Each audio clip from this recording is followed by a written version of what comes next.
오늘은 로마서 9장 25절에서 33절까지 말씀입니다. 호세아의 글에도 이르기를 내가 내 백성 아닌 자를 내 백성이라 사랑하지 아니한 자를 사랑한 자라 부르리라. 너희는 내 백성이 아니라 한 그곳에서 그들이 살아계신 하나님의 아들이라 일컬음을 받으리라 함과 같으니라. 또 이사야가 이스라엘에 관하여 외치되 이스라엘 자손들의 수가 비록 바다의 모래 같을지라도 남은 자만 구원을 받으리니 주께서 땅 위에서 그 말씀을 이루고 속히 시행하시리라 하셨느니라. 또한 이사야가 미리 말한 바 만일 만군의 주께서 우리에게 씨를 남겨두지 아니하셨더라면 우리가 소돔과 같이 되고 고모라와 같았으리로다 함과 같으니라. 그런즉 우리가 무슨 말을 하리요? 의를 따르지 아니한 이방인들이 의를 얻었으니 곧 믿음에서 난 의요. 의의 법을 따라간 이스라엘은 율법에 이르지 못하였으니 어찌 그러하냐? 이는 그들이 믿음을 의지하지 않고 행위를 의지함이라. 부딪힐 돌에 부딪혔느니라. 기록된 바 보라. 내가 걸림돌과 거치는 바위를 시온에 두노니 그를 믿는 자는 부끄러움을 당하지 아니하리라 함과 같으니라. 아멘.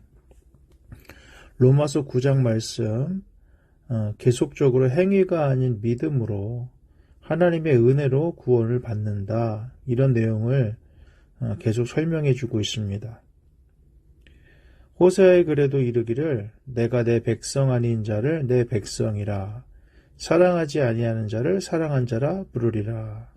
호세아의 말씀을 인용하고 있죠. 하나님의 백성이 아닌 자, 이스라엘이 아닌 자, 그런 사람들도 하나님은 하나님의 백성이라고 부르셨죠. 그게 바로 이방인 아니겠습니까?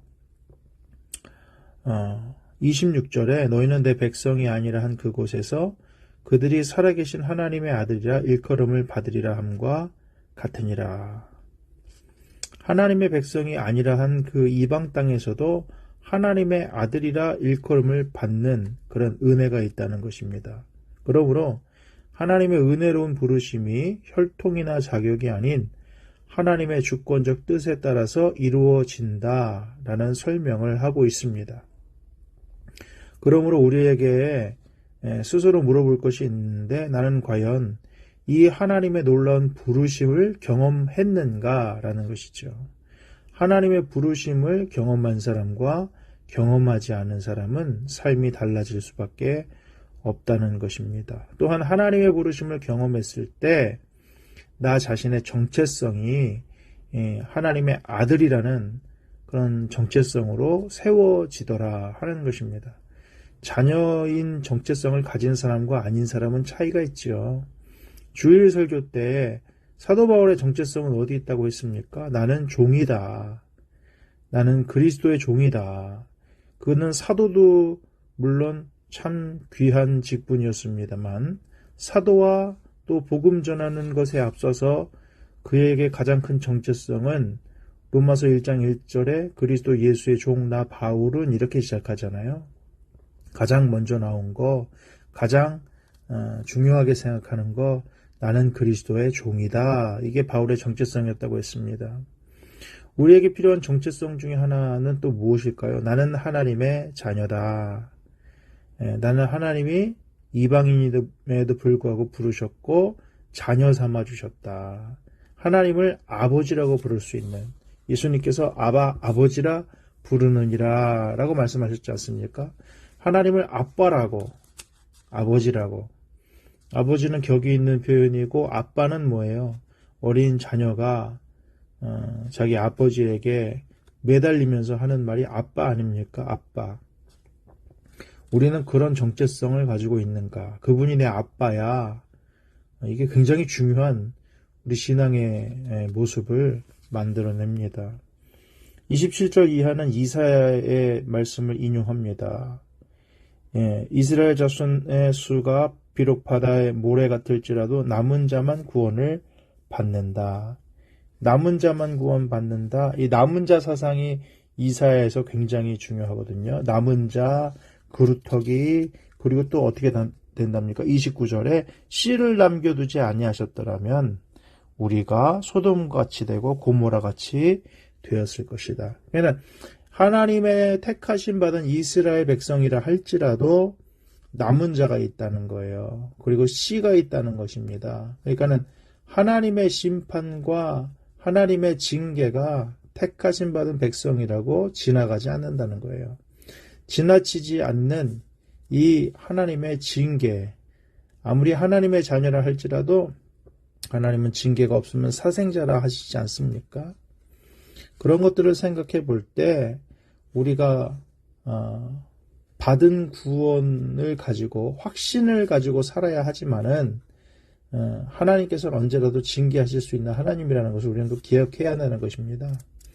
우리가 받은 은혜 때문에 교만 떨 수는 없다는 거예요. 감사하고 감격할 수는 있지만, 자 30절 그런즉 우리가 무슨 말하리요? 의를 따르지 아니한 이방인들이 의를 얻었으니 곧 믿음에서 난 의다. 지금 계속 얘기하는 거죠. 믿음으로 가는 것이라는 거예요. 니네가 뭐 해서 그런 게 아니라 믿음으로 간 거다 하면서 31절에 의의 법을 따라간 이스라엘은 율법에 이르지 못했다. 의의 법, 이건 역시 율법 아니겠습니까? 율법을 따르고자 했으나 이르지 못했다는 거예요. 그게 인간의 모습 아닙니까? 사도행전 7장 53절에 보면 스데반이 자신의 설교에서 마지막에 너희는 천사가 전한 율법을 받고도 지키지 아니하였도다 이렇게 말하고 있습니다. 듣고도 따르지 않았다는 말이 여기서도 통하는 것이지요. 그러므로 이것이 우리의 어떤 본 모습이 아닐까 싶습니다. 우리가 의지할 것은 그래서 우리의 행위가 아니라 믿음밖에 없다는 거예요. 예수님밖에 없다는 겁니다. 우리의 의는 믿음에서 난 의지 내가 뭘 잘해서 내가 뭘 잘 지켜서 생겨난 의는 아니다. 이것을 계속 여러 가지 말로 바울이 반복하고 있습니다. 32절 어찌 그러하냐 이는 그들이 믿음을 의지하지 않고 행위를 의지함이라 부딪힐 돌에 부딪혔느니라. 행위를 의지하면 어떻게 된답니까? 우리의 믿음의 대상이신 예수 그리스도가 부딪힐 돌이 된다는 거예요. 예수 그리스도가 의지할 우리의 반석이 되시고 바위가 되시는 게 아니라 우리를 부셔뜨리고 우리를 막아서고 우리의 장애물이 되는 부딪힐 돌이 되는 거예요. 그래서 어제 우리 성경 교독 계속 성경 통독하고 있는데 그 일부 중에 사도행전 7장 어제가 6, 7, 8인가요? 뭐 이렇게 아마 읽는 걸로 기억하는데 7장 마지막에 그래서 예수님을 믿음으로 따라갔던 스데반이 왜 돌에 맞아 죽을 수밖에 없었습니까? 스데반하고 나머지 유대인들하고는 예수님을 대하는 그 인식하는 그런 부분들이 너무 달랐다는 거죠.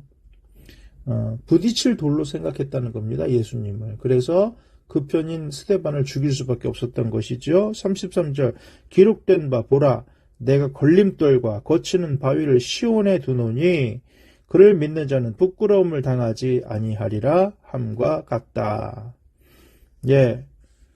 걸림돌과 거치는 바위를 시온에 둔다. 역시 예수님을 말하고 있습니다. 그러니까 예수님을 믿는 사람은 부끄러움을 당하지 않지만은 어떤 사람은 예수님을 32절에 부딪힐 돌, 33절에 걸림돌, 거치는 바위가 되더라는 거예요. 우리가 신앙생활을 할 때 어떨 때는 예수님 믿는 어떤 행동들, 예수님 믿는 것 때문에 뭐 못하는 거 이런 거 생각해서 예수님을 걸림돌과 거친 바위로 생각할 수 있다는 거예요. 크게 보면은 이게 이제 구원의 역사를 말하고 있지만은 또 소소하게 우리의 삶을 바라볼 때 이렇게도 생각이 될 수 있다. 나는 예수님을 내 삶의 반석이요, 내 삶의 도움의 돌이요. 우리 그 에베네셀이잖아요, 도움의 돌. 내 삶의 도움의 돌이요. 내 삶의 간증의 표적이요, 은혜의 흔적이요, 이렇게 생각하는 사람도 있는 반면에, 아유, 참 불편하다. 아, 참 귀찮다. 부담스럽다. 예수님을 그렇게 생각할 수 있다는 거예요. 그래서 우리 그 유기성 목사님이 24시간 예수를 바라보자, 이런 거 하지 않습니까? 예수를 바라보고 생각하는 게 왜 불편합니까? 내 삶 가운데 예수님이 좋아하지 않는 것을 분명히 알면서도 나는 그것을 좋아하기 때문에 어떻게 해서든지 그걸 숨어서라도 하고 싶은 것이죠. 창세기에 인간이 죄를 범하고 나서 숨지 않습니까? 그래서 아담아 네가 어디 있느냐 하나님이 찾으시잖아요. 마치 하나님을 떠나 숨어있는 자리에 거하는 그런 자녀들도 있을 수 있다고 생각합니다. 그러므로 오늘 말씀을 정리하면서 우리는 과연 하나님의 나를 부르신 그 부르심의 경험을 가지고 있는가? 그게 없다면 큰 문제입니다. 우리의 구원은 거기서 나옵니다. 내가 말씀을 잘 이해해서가 아니라 주님 나를 부르셨지 이 확신이 있어야 되고요. 또 하나는 나는 주님의 아들이다. 주님의 딸이다. 그분이 아빠 아버지라는 자녀로서의 정체성이 있어야 진정한 자유와 은혜와 평강과 능력을 누릴 수가 있습니다. 내 사랑하는 아버지가 온 천지 만물을 지으시고 주관하시는 전능자라는 확신이 있어야 평안이 있고 내 삶을 돌보아 주시는 그분이 있다는 그 생각에 붙들려야 우리가 주시는 천국의 은혜를 누리지 않겠습니까? 우리가 그것을 누리지 못하는 가장 큰 이유는 뭐냐면 그 하나님이 내 아버지라는 생각을 잘 못하는 겁니다. 우리가 이 세상을 살면서 우리를 낳아준 아버지가 있지 않습니까? 생물학적인 아버지가 있는데 그 아버지는 하늘 아버지랑 너무 달라요. 그렇기 때문에 우리가 아버지 그러면 하늘 아버지가 생각나야 되는데 자꾸 이 땅의 아버지가 생각나는 겁니다. 기분이 안 좋아요. 그렇기 때문에 우리의 올바른 정체성을 위해서 하나님 아버지가 내 아버지라는 사실을 인식하고 그 아버지가 어떤 아버지인지 어디 가장 많이 나와 있습니까? 성경 아닙니까? 그래서 성경에 나타난 하나님 아버지가 어떤 아버지냐? 예? 누가복음 15장에 보면은 모든 거 가지고 허랑방탕하게 먼 나라에 가서 창녀랑 같이 돈을 다 써버리고 그리고 나서 거지꼴이 돼서 터덜터덜 걸어오는 그 아들, 나를 품꾼의 하나로 쓰소서 할 생각을 가지고 돌아온 아들을 보면서 먼 곳에서부터 달려가가지고 그 아들을 끌어안고 입 맞추고 가락지를 끼워주고 너 왜 이제 왔니? 내가 너 기다리고 있었다 하면서 잔치를 벌이는 그 아버지가 우리 아버지라고 진짜 아버지라고 성경은 이야기하고 있는데 그거를 못 받아들이니까 우리는 예수님을 믿는데도 늘 두렵고 예수님을 믿는데도 늘 불안하고 예수님을 믿는데도 늘 어찌해야 할지 모르지 않습니까? 그 아버지가 우리를 책임진다고 하는데도 우리는 못 믿는 거 아닙니까? 예? 그게 우리의 가장 큰 문제라는 사실을 기억해야 됩니다. 그분이 우리 아빠입니다. 우리 아버지입니다. 우리는 그분의 자녀로 부름을 받았습니다. 이 확신이 우리에게 있길 바라고요. 그러므로 예수님을 걸림돌로 생각하지 마십시오. 그분은 우리의 디딤돌이 되시고 우리의 바위가 되시고 우리의 도움이 되시는 그런 하나님이십니다.